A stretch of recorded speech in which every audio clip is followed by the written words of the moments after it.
All right. Welcome back.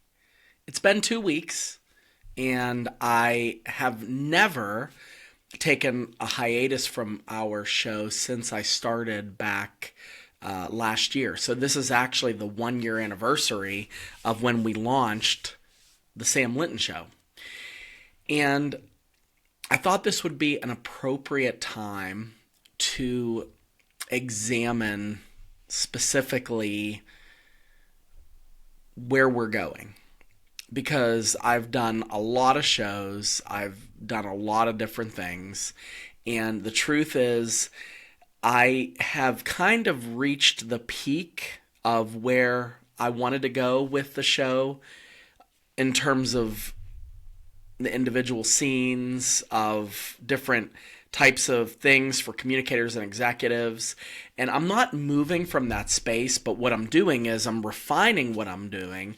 And I spent the last couple weeks preparing what I believe to be the best and most revolutionary content that I have ever talked about in the show.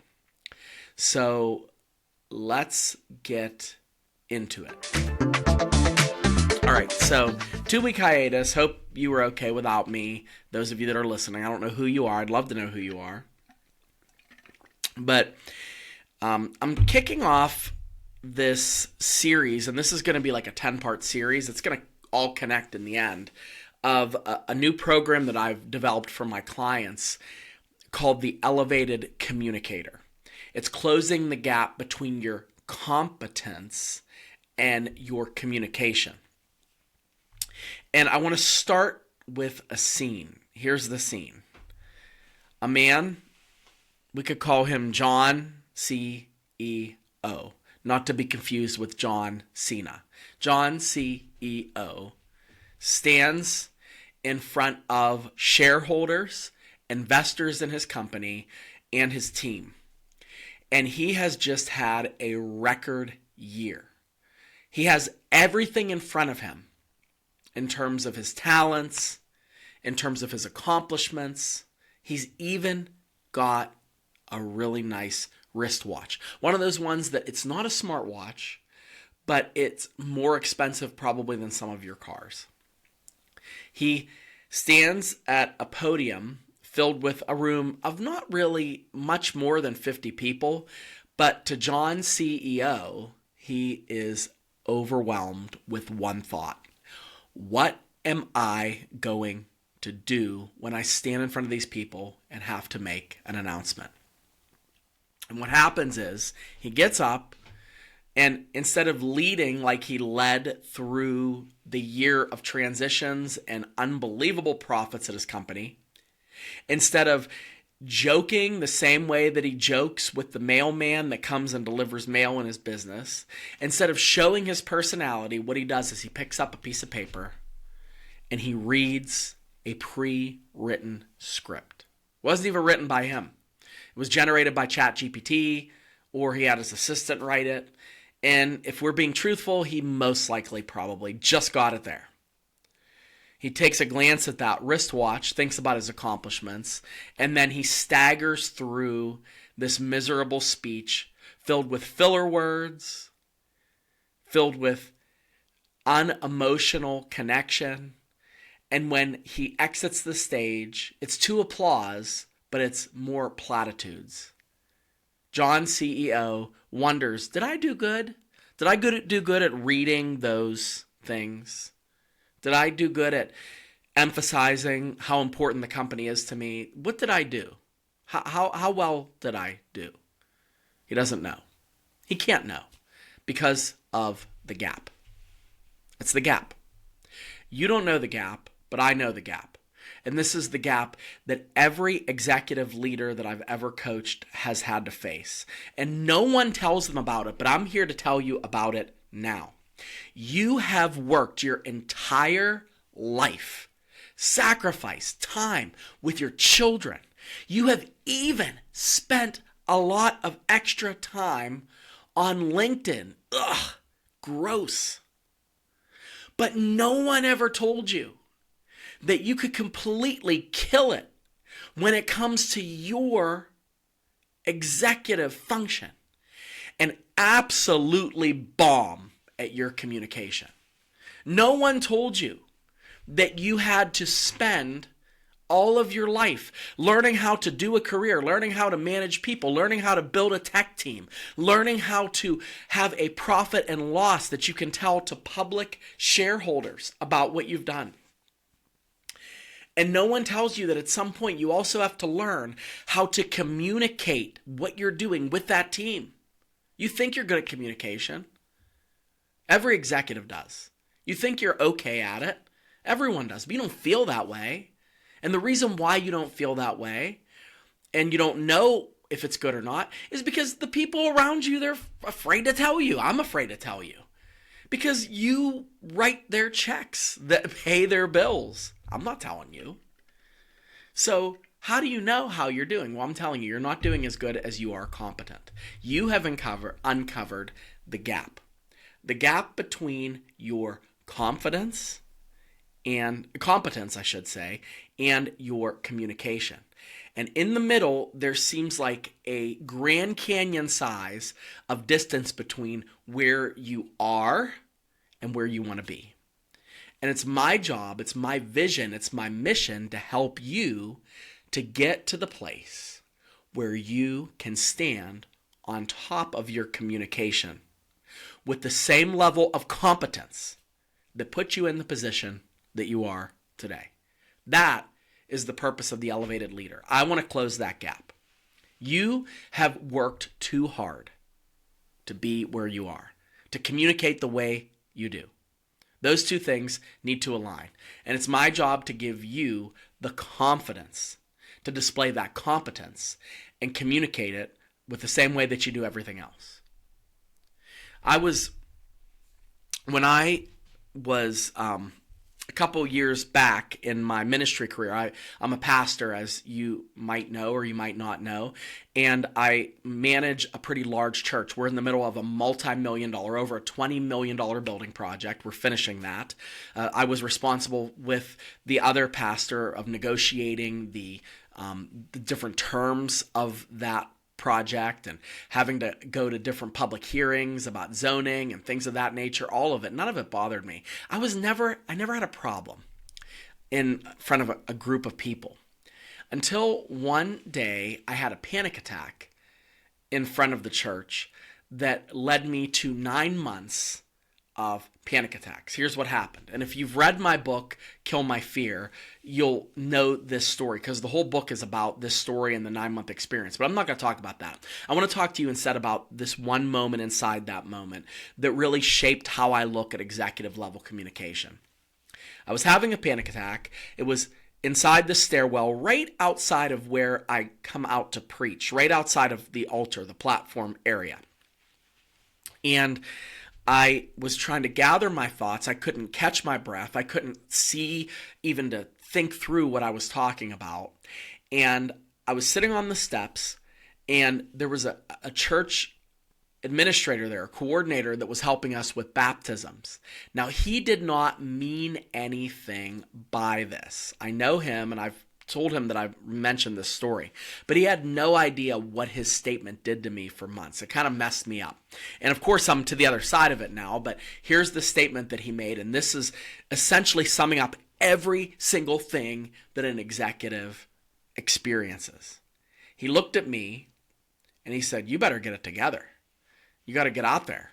I said, "I know, I'm having a panic attack." And he said, "If you don't get it together, what hope do the rest of us have at getting it together?"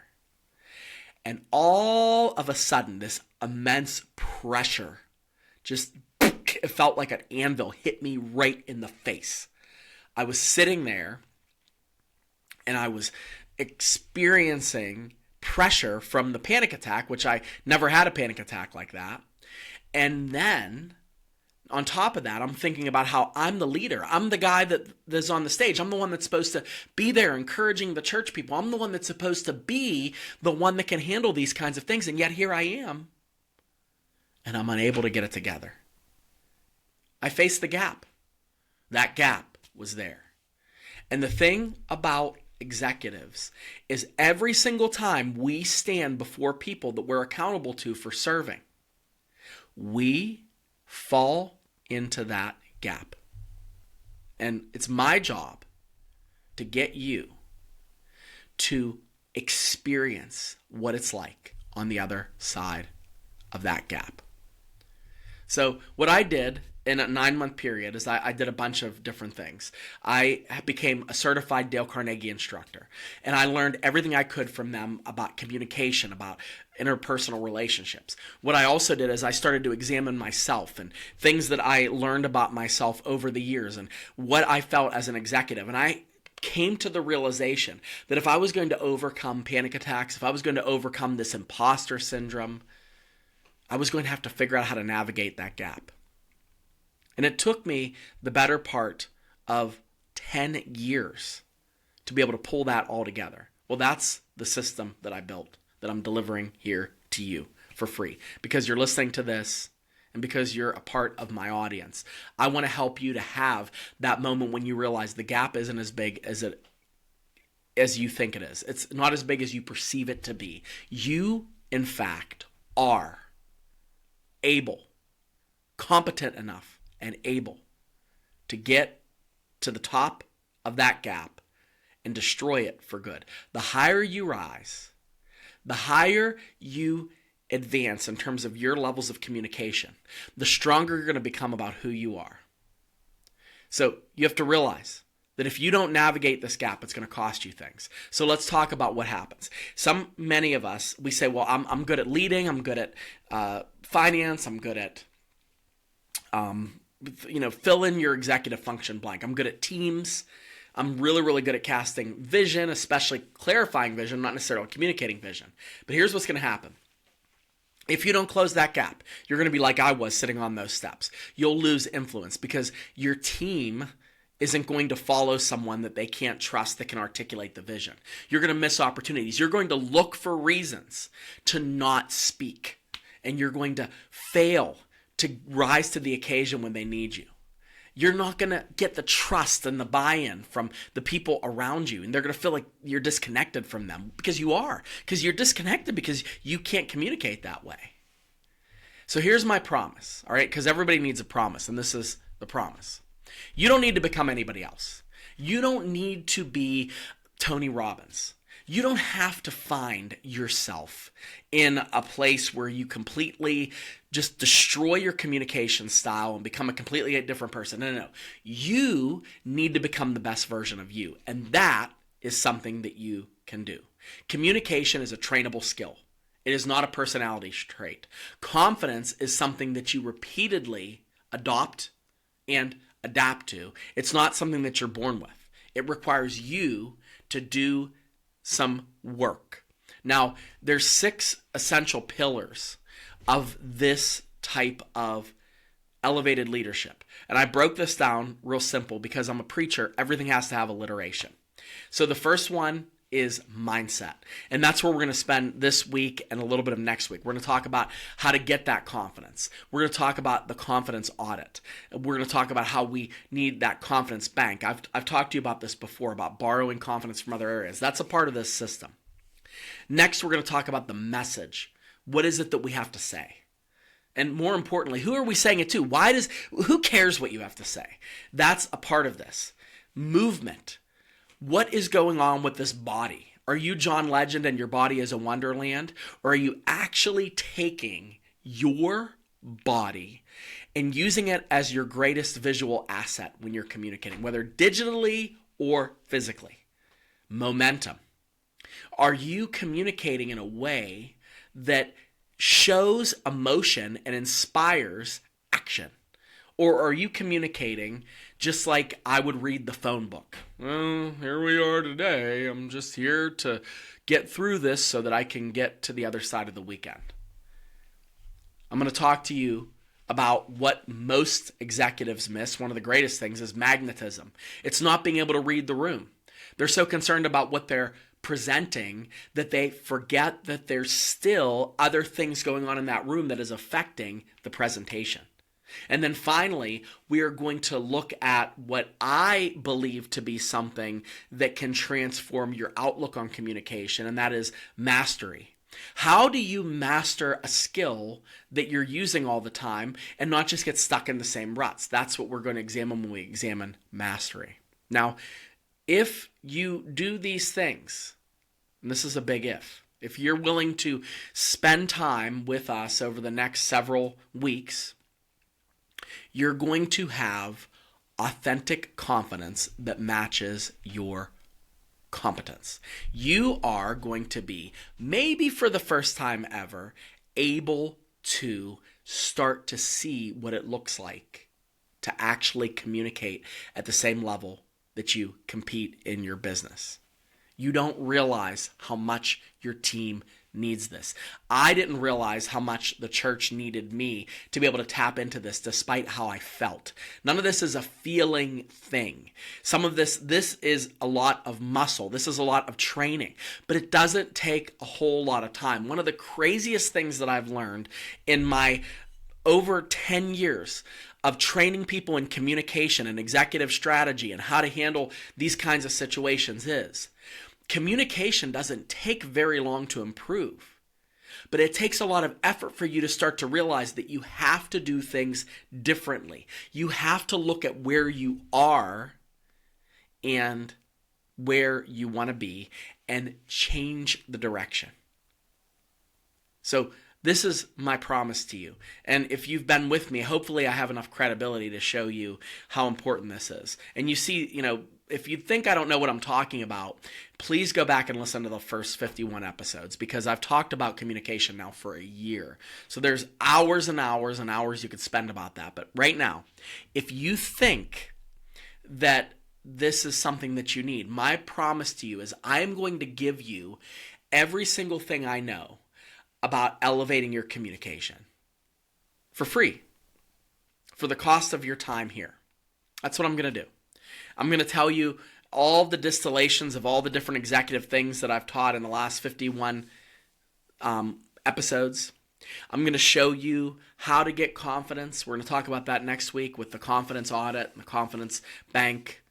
I'm going to explain again the importance of what it does to your team when they see a polished version of you walk into a room where somebody doesn't agree with what you're saying.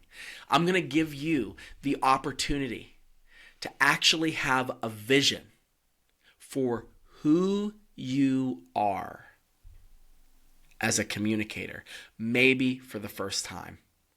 And then you're going to get something else.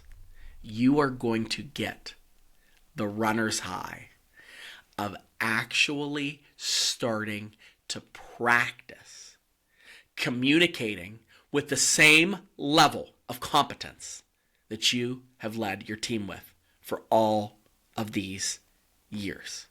So, if that sounds like something you're interested in, join me over the next several weeks because you don't want to miss this. I'm going to go through all of these pillars. I'm going to give you some visual, I'm going to describe them because it's a podcast, but some visual aids to help you to get it. But in the meantime, I want you to answer this question. How much has the gap been affecting who you are? How much has your sheepishness about communication been keeping you back from going for that interview, reaching for that promotion, building that business, maybe even asking out the love of your life because you're afraid that you can't communicate your feelings? How much has your insecurity about how you handle your words kept you from going to bed at night feeling that you've conquered the day, that you've crushed the goal, that you've killed it, that you've slayed, as the kids are saying, and that you know that when your team looks at you, they see a man, they see a woman who is resilient enough to communicate with the same level of credibility and command that they lead their company with? How much has the gap robbed you of your dream? Well, I am a professional certified gap killer. And together, you and I are going to bridge that gap. I'm going to give you the steps, the different levels, the different pillars, and we are going to come to a place where you are going to be the best and most energized version of yourself.